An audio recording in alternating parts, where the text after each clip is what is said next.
Welcome back to High Performance Rejects. Thank you to all those that subscribed recently to help give me some motivation to actually get the camera out and film what I'm doing in the garage, getting my cars ready to be used for the intended purpose of going and having fun with them. This week, I'm going to show you what I've done to this car so far to get myself to fit a little bit better. I've already cut the door bar out because it was kind of in the way of getting the seat where I needed it to be mounted.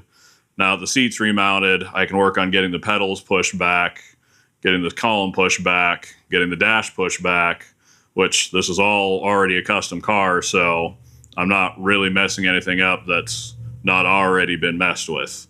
My dad made it for himself. Now I'm redoing it for myself because I'm a little bit bigger than him.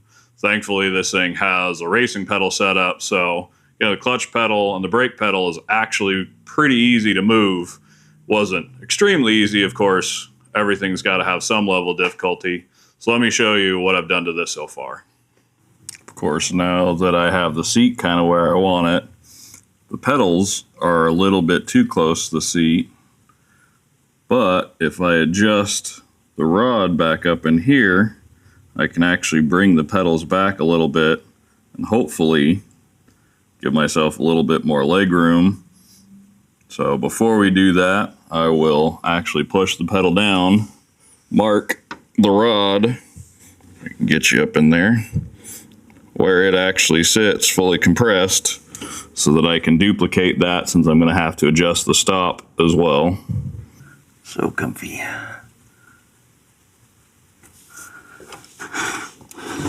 Get mark there, hopefully. See, bottom's out where I need it to. Now, let's loosen that nut, bring that pedal back as far as we can. I'll pull the stop out because that's kind of in our way. You can see how the pedal is now moving further down and further away. You got to be careful not to go too far because then the angle of the engagement will be off, but see how quickly I went from one position to where those two pedals were even, to give myself another few inches to where the pedal is going to sit, giving me a little bit more room to stretch my legs.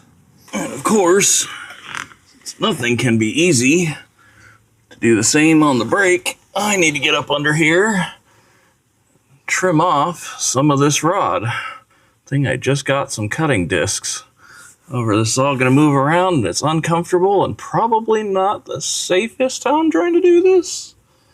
Because yeah, I actually have to hold on to that rod while I cut. Otherwise, it's going to move around.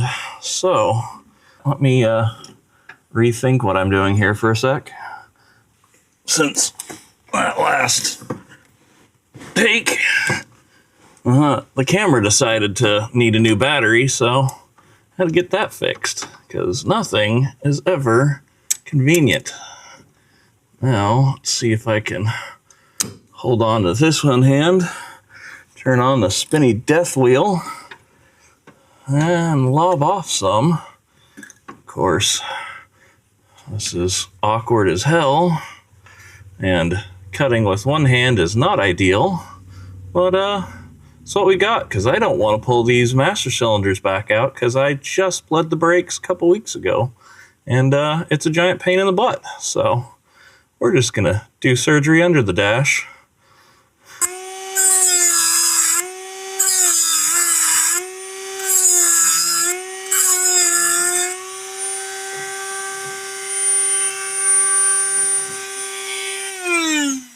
There's one. Yay.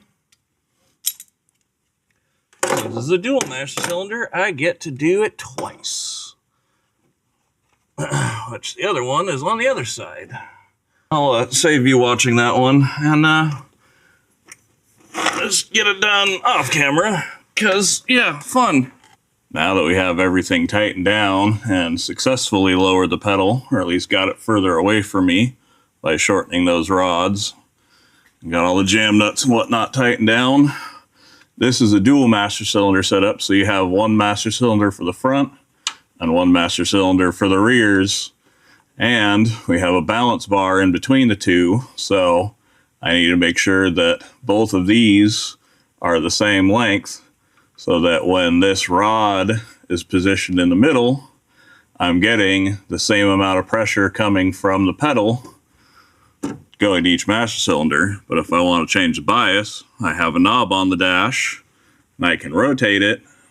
And in rotating that, it changes where it contacts on here and actually changes the bias so that more force in pressing this pedal goes to one side or the other, effectively changing how much braking I get from the fronts to the rears on the fly. Now that the clutch pedal and the brake pedal are repositioned, I need to redo the stop for the clutch pedal so that it stops it in the new location properly and allows for proper clutch disengagement. So, I was working on the clutch stop to get the excess cut on the top and bottom and add in a nice gusset so that when I slam on the clutch pedal on track probably harder than I should, this can take the abuse. I realized I thought I was recording and I didn't have an SD card in this camera. So there is no footage of me doing it, sadly.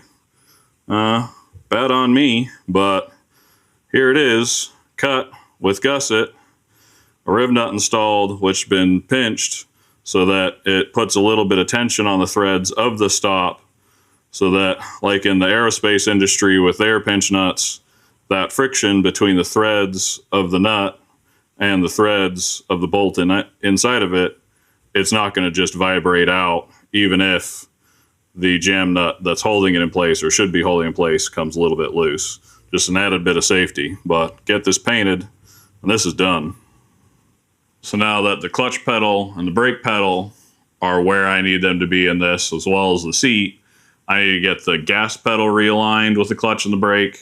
I need to push the column back, and I need to push the dash back.